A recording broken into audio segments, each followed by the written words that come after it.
Chapter 47. Both? Wes. I stare at the charger as I unplug my phone. Would it have made a difference if my charger hadn't stopped working? I could have texted her again. I could have called her. Seeing Lydia outside of the restaurant was one of the worst moments of my life. The look on her face was pain. Every time I close my eyes, I see it. The shocked expression with tears glinting in her eyes. Because I hurt her. I should have told my uncle no. When Chloe showed up at the restaurant, I should have left. I did my best to convince Tom that I have no interest in Chloe. It wasn't enough. I should have done more. But I didn't. And I'm a fucking asshole for not walking out earlier. Instead, I listened to my uncle talk about my life as if it was his to decide about. I sat next to Chloe as she spoke to Tom about our future, as if I had no say. It wasn't until Lydia's face ripped me out of my own thoughts that I saw it. I was giving them too much and it got her hurt. Which is the last thing I want. As soon as she disappeared, I got up to follow her. When I got outside, she was already on the bus. I managed to send off a single text to her before my phone died. By the time I got back home and the phone charged enough that I could try again, she had already blocked me.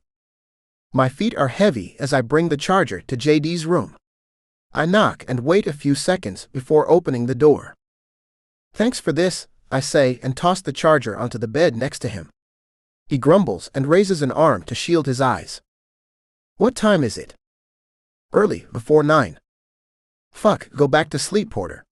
He turns on his side and pulls up the blanket. "We're going to meet up with Aaron later and watch the game. You want to come?" "Can't. I have to meet my uncle. And tell him to stay out of my life. And maybe lose his support." JD grunts. I leave him to his sleep. I head downstairs and work through my stretching routine. I should have told Tom no earlier. There are a lot of things I should have done. Once I'm finished stretching out my muscles, I chug a water bottle. My uncle is waiting for me at a restaurant. So I find my car keys where JD left them and head out. At every crossing, I have to stop myself from taking the roads that lead to Lydia. I got up several times during the night, ready to go to her apartment and beg her for forgiveness. I don't know what stopped me. Maybe the fact that we haven't even gone on a date yet. I hit the steering wheel in frustration. There has to be a way to make this right. When I stop at the restaurant, I see my uncle waiting inside. I shouldn't be here. I should be with her. My future is her. But my dream, all I've ever worked for, is here. I get out of the car and start walking. Tom holds the keys to my dream. But is it worth it if Lydia isn't by my side? The thought has me hesitating and my steps falter. I want her by my side. But do I want her more than hockey? Can I have both? I need both. Tom notices me and waves and I take a deep breath. I'll figure out a way to have both. "Wes," a cheery voice says as I'm about to enter. "Chloe." I give her a quick nod. "I had a great time last night." She's smiling as if my world isn't breaking. "It was so much fun catching up with Tom. Don't you think?" "Whatever you think is happening here," I gesture between the two of us, "isn't." "What do you mean?" "We're perfect for each other. You know I'm good for you. And I see now how good you are for me. When Tom said you were having breakfast here, I figured I should join you." She takes a step closer, and bile churns in my stomach as she reaches out to touch my arm. I step away from her and she laughs nervously. "Wes? Listen very carefully. We are not getting back together. The only reason I had dinner with you last night was because Tom made me. You need to move on with your life." "Everyone wants us to end up together," she says angrily. "What do you think Tom will say when I tell him how you're treating me?" I walk up to the restaurant door. Honestly, I don't give a fuck. "You care about Max though." I stop in my tracks. "What has Max got to do with this?" She shrugs. "Well, if we're not getting back together, why should I keep her?" "Chloe, you know I can't take her right now." As soon as I can get a place of my own, I will. Better make it quick then. The door to the restaurant opens, revealing Tom with a raised eyebrow. He must have seen us talking through the window. "Chloe," he says. "I didn't know you were joining us." "She's not," I growl and stare at her. Her eyes narrow at me before she smiles at Tom. "Unfortunately, I have a nail appointment. But you have fun." "What a pity," Tom says. She gives us a little wave, and I can see the threat in her eyes as she leaves. I follow Tom inside and to his table. We sit down, and I try to make sense of the menu. "I hope you know how lucky you are," Tom says. "About what?" I'm in a foul mood. It's rare to have someone at your side that believes in you and is willing to sacrifice so much. I've heard this before. When Tom was struggling to make it into the NHL, his marriage couldn't take the strain, so he ended up getting divorced. He always says it was because his wife wasn't supportive, and I've believed him. Until now. Now, I wonder if maybe he was expecting too much from her. I close the menu and put it down. It's time. "I do feel lucky," I say. "I'm lucky that I have parents who support me no matter what. And I will always be grateful to you for all that you've done. For believing in me." I take a deep breath. But at the end of the day, it's my life. And I will be the one who decides how to live it. I will not be getting back together with Chloe. There is no universe where that's a possibility. Because she makes me miserable. He's staring at me with his mouth open. I've never spoken to him this candidly. If this is enough for you to want to withdraw your support, that's something I will accept. I never expected you to pay for me, but I have appreciated every dollar. You've made it possible for me to get this far. However, that does not give you any say in my love life. You do not have input in who I date. My hands are shaking. I will always find a way to play hockey. Because it's my life. And I will pay back every cent you've given me. But I will not be controlled. He stares at me for a long time. A very long time. And I can't read the expression on his face. But I'm not backing down. Not about this. The silence is uncomfortable, and I almost want to kiss the server when he comes up to take our order. Tom nods at my closed menu. "I'll have the egg white omelet and some orange juice. And coffee." I open the menu, not sure if I'm off the hook or what. "I'll have the chicken omelet, hash browns and French toast." When the server leaves, I glance at my uncle. "I've booked us a time for a new cryo treatment. They say it's great for recovery. I got you a gift card for a few sessions." I clear my throat. "I think I've heard about that." He continues on as if I hadn't said a thing to him. And I don't know what to think. I have no idea if he's accepting what I said. Or if he's mulling over how to respond. When I finally get back home, I still don't know if I just endangered my entire future. I meant what I said. I will play hockey. But without my uncle, it's going to be hard. I look at my phone. I want to call Lydia. But she won't answer. So I do the only thing I can think of and call my dad's. Because I fucked up, and I need them to tell me I didn't ruin it all. I have to show Lydia I'm serious, and maybe they can help come up with some ideas. Some words that will give me another chance. Chapter 48. Change.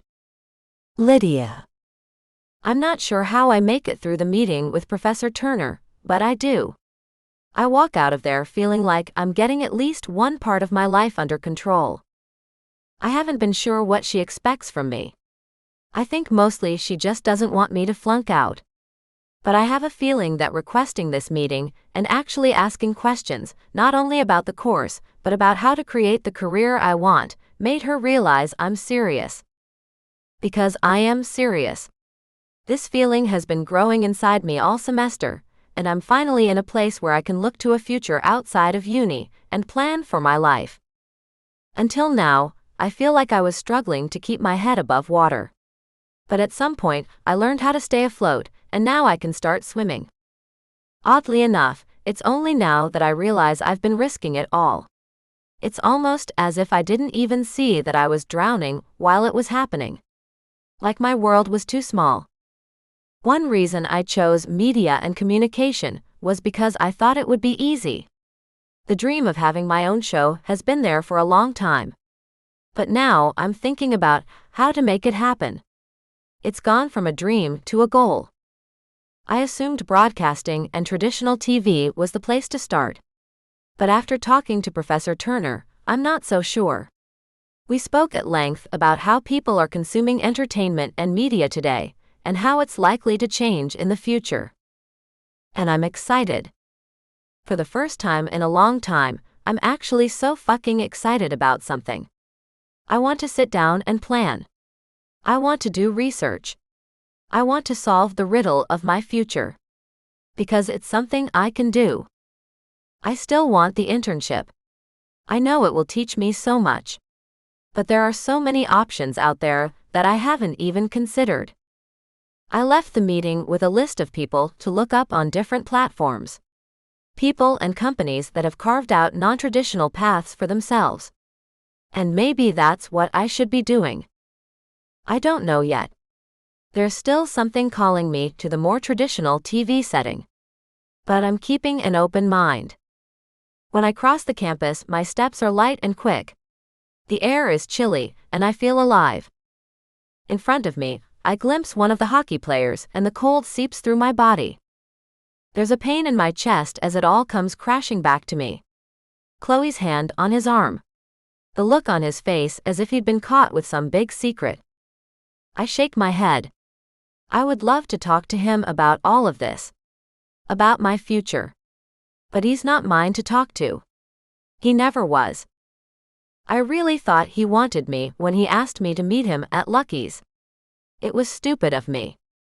He made it clear so many times that I was a dirty secret. Nothing more. I take a deep breath and try to ignore the stabbing pain. I'll get over him. Sometime. I have to.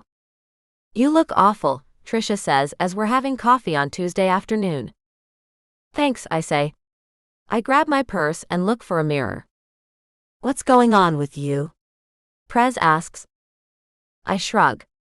I just didn't sleep well. My face stares back at me in the mirror. Tricia is right. I have dark circles under my eyes. Maybe I need a better concealer, I say, only half joking. Anyway, Prez says. I spoke to Daddy, and he wants us to take a week to visit his hotel in Hawaii. Tricia squeals. Oh my God. Are you serious? Prez nods. It's a compromise. We get a week in Hawaii and in exchange, I go skiing with them for Christmas. You said yes, right? Tricia is almost bouncing out of her seat. Prez nods. We're going to Hawaii. They both cheer, and people look over at us. Lydia. Prez asks. Aren't you excited? It's Hawaii, Tricia says. And an entire week. I can't take a week off. My shoulders sink. Why not? I'm just getting my studies on the right track, and I have all this extra work I need to get done. It's just not possible. Are you serious? Tricia looks as if someone told her Santa isn't real. I'm sorry, I say. Maybe you could take someone else? But we always go together, Tricia whines. It's just not possible. I've also realized I have to cut back on the partying and the drinking. I don't want to cut it all out, but I can't continue on like this. Maybe if it was for a weekend. I try. I think I could get away for a weekend. As long as I don't miss any classes. That's not the same. Tricia crosses her arms and pouts. Sorry. You've changed, Prez says. Ever since you started working at the den, it's like you're less fun. It's not the job. I've just grown. I'm taking my career more seriously.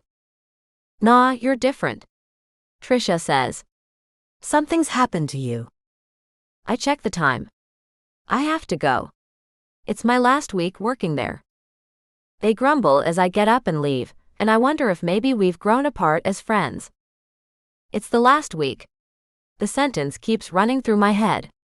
It's the last week. I only have to put up with Wes for a couple more shifts. Then I never have to see him again.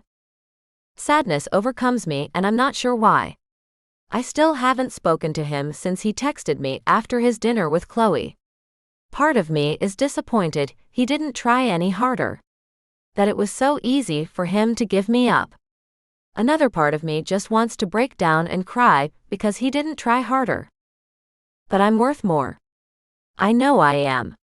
I have to be.